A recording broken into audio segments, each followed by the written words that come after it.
High বন্ধুরা, কেমন আছো সবাই? আজকে নতুন একটা ভিডিও নিয়ে চলে এসেছি। দেখো, আজকের হচ্ছে চিলি সয়া আর ফ্রাইড রাইস।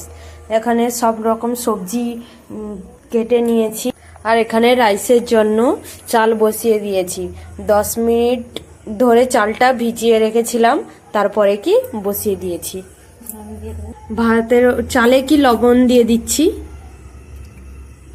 সাদা তেল দিয়ে দিচ্ছি, আর কয়েকটা গন্ধরাজ লেবুর পাতা দিয়ে দিচ্ছি। দেখো বন্ধুরা, এখানে রাইসের জন্য সবজিগুলো ভেজে নিয়েছি।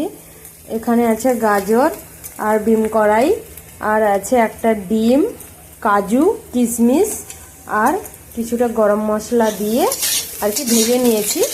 এবারে রাইসটা তুলে দেবো।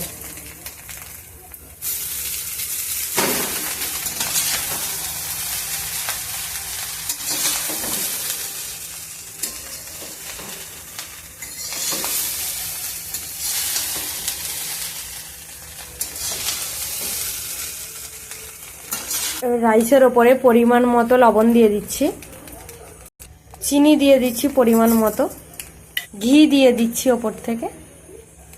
সমস্ত কিছু দিয়ে ভালো করে নেড়ে নেব।